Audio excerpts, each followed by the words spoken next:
बलि, मेरी बात मान। पहला प्रयास इंद्र को करने दे।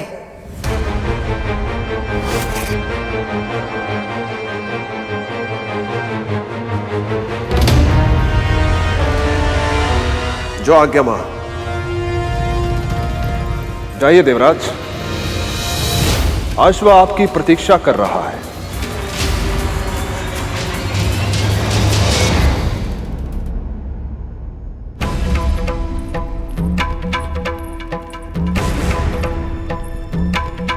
सब जाओ यहां से।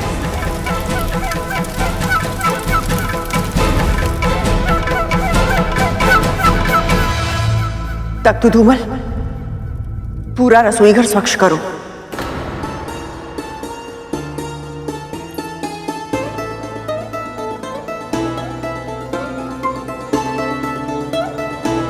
माँ आखिर करना क्या चाहती हैं और क्यों कर रही हैं ये सब?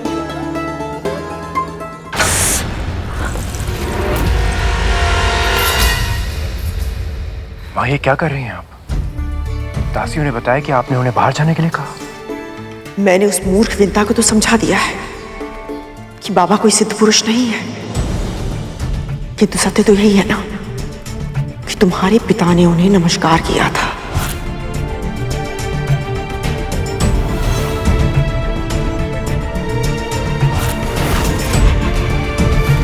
इसका तो एक ही अर्थ निकलता है कि वो कोई साधारण पुरुष भी नहीं है। मान लिया कि वो बुढ़ा कोई मायावी नहीं, सिद्ध पुरुष नहीं है, परंतु मां, आपको स्वयं ये सब कुछ करने की क्या आवश्यकता थी? आवश्यकता है तक्षक, आवश्यकता है। इतने दिनों तक उस विंता ने बाबा की सेवा करके न जाने कितना पुण्य अर्जित कर लिया होगा। अब मुझे उसकी सेवा करके विंता से अधिक पुण्य अर्जित करना होगा, ताकि सारा आशीर्वाद मुझे मिले, उस दासी को नहीं। यदि फिर भी आशीर्वाद नहीं मिला तो? आशीर्वाद में नहीं मिला तो कोई हानि नहीं होगी, किंतु आप उस विंता को और अधिक आशीर्वाद लेने नहीं दोगी।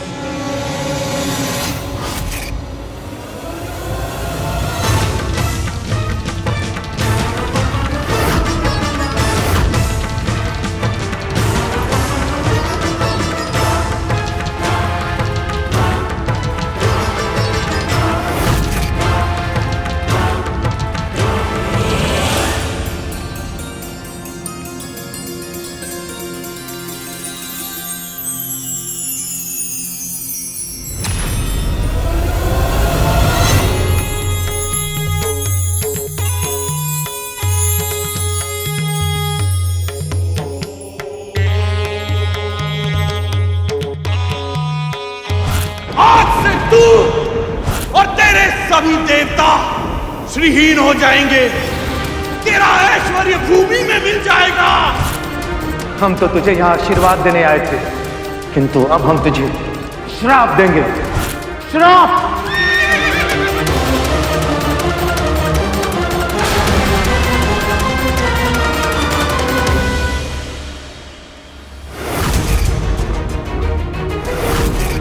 ये अश्व तो इंद्र से दूर जा रहा है और वो कुछ नहीं कर रहा है।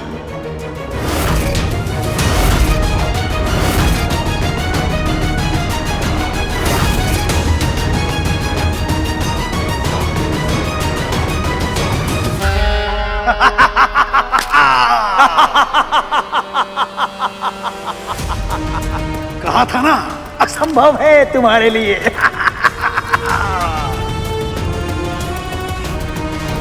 उच्च श्रवा चंचल मन का प्रतीक। देवराज का मन उसे देखकर अतीत में भटक गए और इसीलिए वह उसे पकड़ नहीं पाए। समय की तरह जो एक बार छूट जाता है वो फिर पकड़ में कहां आता है। इस अश्व को केवल वही साध सकता है जिसे ना अतीत का दुख हो और ना ही भविष्य की परवाह, जो केवल वर्तमान में रहता हो। प्रभु यदि ऐसा है तो क्या असुर इसे साध पाएंगे? कि तिथि मां तो सदैव ही भविष्य की चिंता में व्याकुल रहती है। यही तो देखना है गरुड़।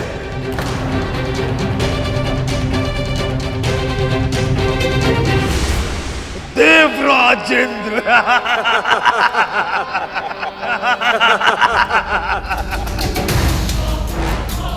बलि, असफल होकर मत लौटना पुत्र, वरना ये देवता उपहास उड़ाएंगे।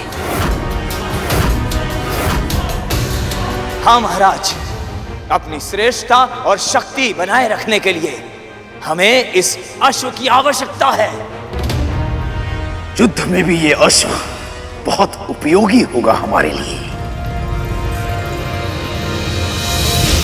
प्रभु, महाराज बलि के कंधों पर अपेक्षाओं का भार कुछ अधिक ही हो गया है। इतने दबाव के बाद भी ये अपना सर्वश्रेष्ठ प्रदर्शन कैसे कर पाएंगे? पहली बार देख रहा हूं तुम दोनों असुरों के लिए चिंतित हो रहे हो। आप ही ने तो कहा था प्रभु, इस घोड़े को साधने के लिए मन पर नियंत्रण होना बहुत ही आवश्यक है, और यदि असुर अपने मन को नियंत्रित कर पाए तो ये तो पूरे संसार के लिए अच्छा होगा ना।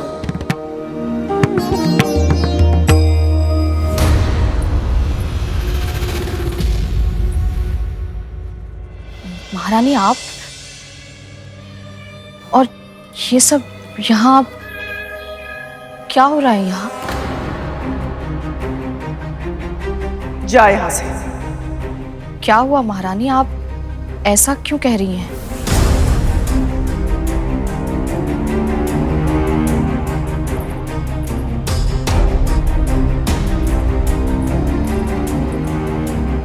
झोली फैला अपनी।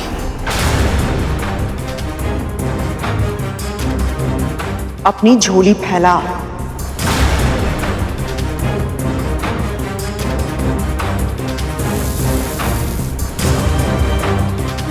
ये कद्दू के बीज है, कहते हैं इन्हें खाने से स्मरण शक्ति तीव्र होती है।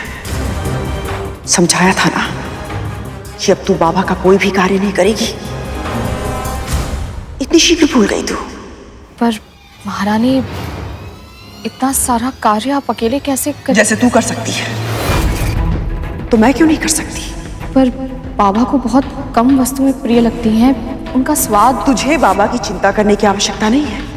अब तू स्वयं देखना, मैं अपने हाथों से ऐसा भोजन बनाऊंगी कि बाबा अपनी उंगलियां चाटते रह जाएंगे। जा यहां से, जा।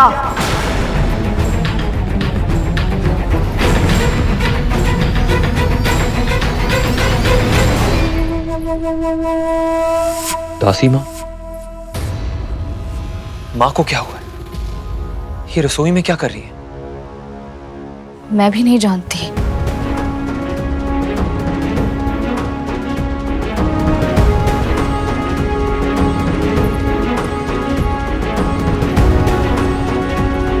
कुछ तो गड़बड़ जरूर है, मुझे पता करना होगा।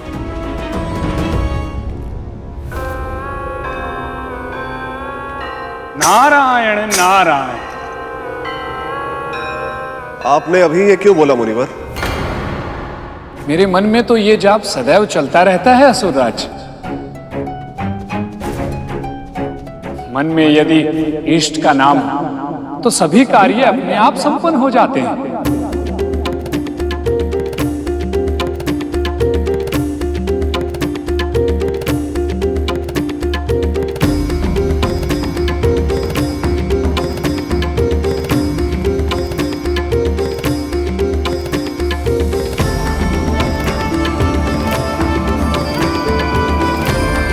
ओम नमः शिवाय, ओम नमः शिवाय, ओम नमः शिवाय, ओम नमः शिवाय।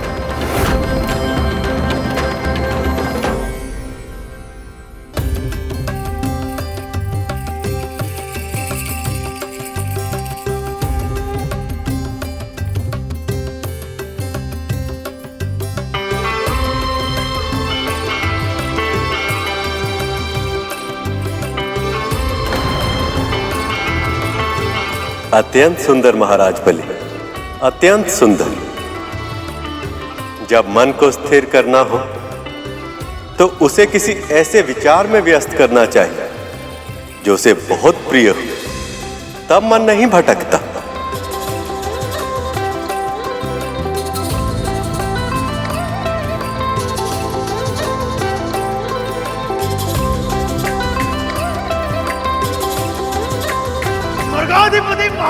बलि की, स्वर्गाधिपति महाराज बलि की, स्वर्गाधिपति महाराज बलि की।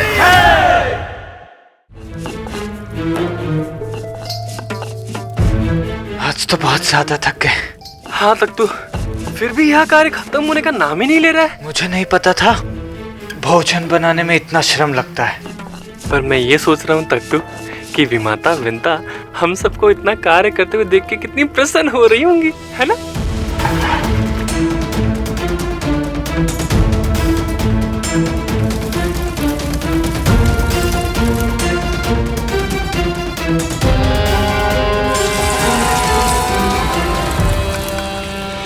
मेरे होते हुए दीदी और उनके पुत्रों को इतना श्रम करना पड़ रहा है।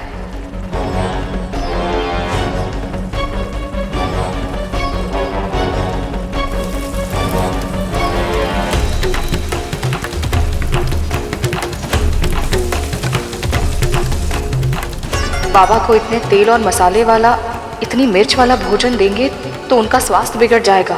कहीं अच्छा करने के प्रयास में दीदी के साथ कुछ बुरा न हो जाए।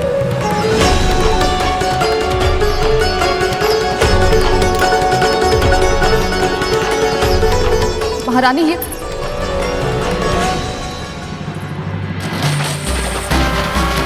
असुरराज महाराज बलि की, स्वर्गाधिपति महाराज बलि की।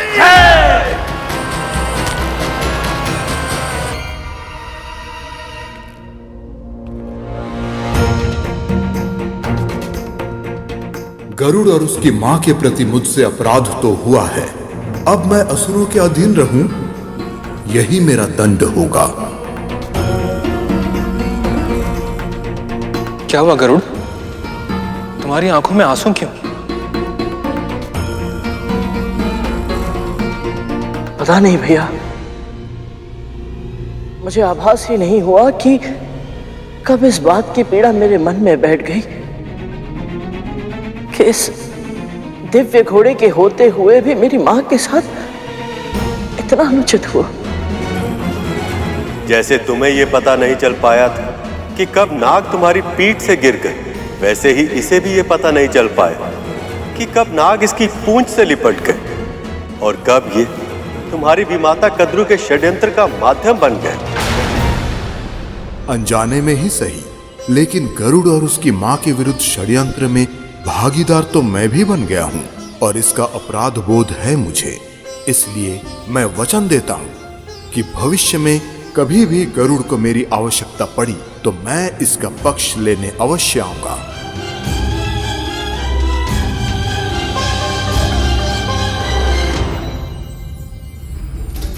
महारानी, रुक जाइए महारानी, मेरी बात सुन लीजिए महारानी। कासिमा, आप मां का आदेश क्यों नहीं मान रही? जब मां ने आपको स्वयं से दूर रहने के लिए कहा है तो उनकी छाया बनने का प्रयास क्यों कर रही हो? क्योंकि मैं अपनी दीदी को कष्टों से घिरते हुए नहीं देख सकती। मां कष्टों में क्यों घिरेगी? क्या उल्टा सीधा बोल रही हैं आप? दीदी ने बहुत तीखा भोजन बनाया है जो बाबा के स्वास्थ्य के लिए हानिकारक है। यदि वो क्रोधित हो गए तो। क्रोधित हो गए तो कहीं ये दिव्य बाबा मां को आशीर्वाद देने की जगह श्राप न देते।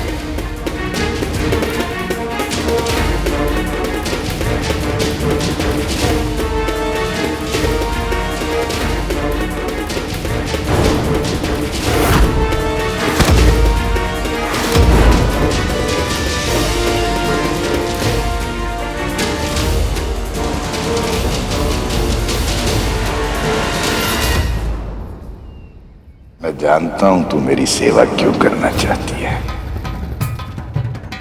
पर मैं तुझे तेरे उद्देश्य में कभी सफल नहीं होने दूंगा।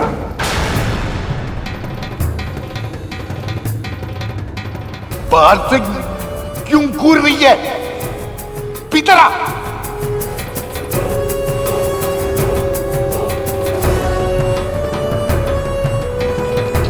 कौन है तू?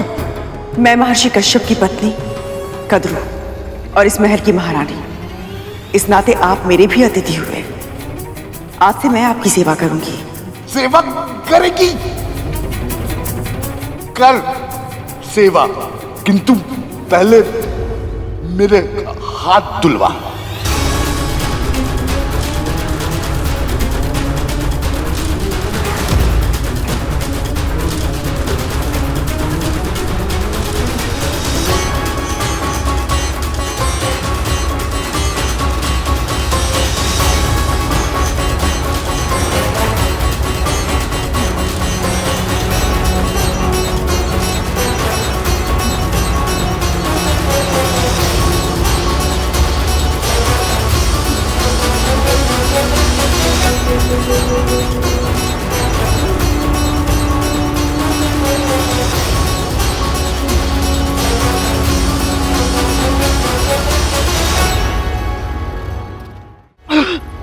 दीदी, आप नहीं कर पाएंगे ये।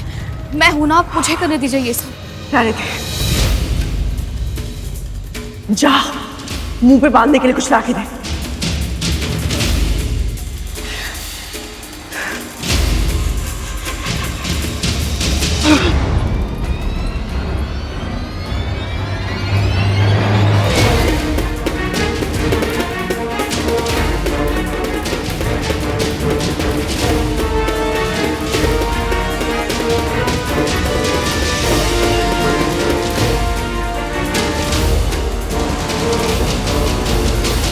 क्या हुआ? दुर्गंध आ रही है? नहीं बाबा, दुर्गंध की कोई बात नहीं है। वो आपके घाव बहुत गहरे हैं ना, तो मैंने अपना नाक और मुंह ढक लिया ताकि मेरे तन के कीटाणु और विषाणु आपके घाव पर लगकर उन्हें कहीं अधिक संक्रमित ना कर दे। वाह, कितने अच्छे संस्कार है तेरे।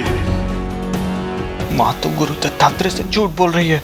हाँ तक तो इन्हें नहीं पता कि गुरु से कोई सत्य नहीं छुपता। कहीं ऐसा ना हो कि इस असत्य के कारण माँ को कोई दंड मिल जाए।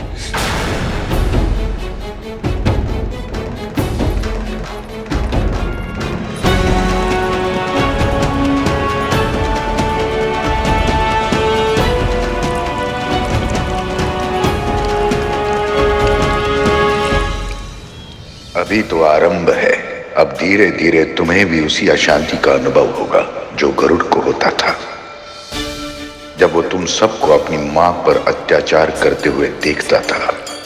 हे नारायण, बाबा को क्षमता दीजिए कि वो किसी तरह ये भोजन कर पाए, वो भूखे ना रहे।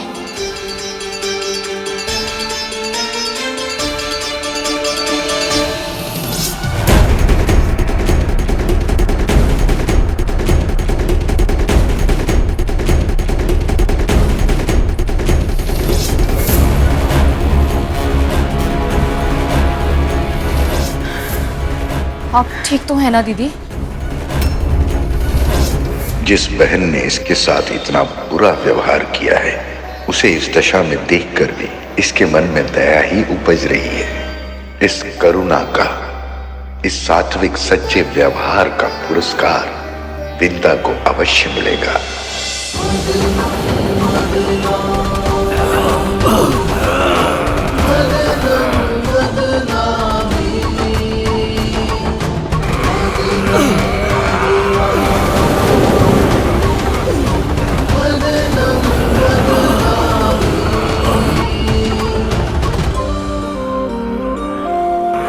और शक्ति लगाओ। अब क्या प्रकट होने वाला है इस समुद्र से? जो भी होगा उच्च श्रवा से उत्तम ही होगा। लगाओ बल।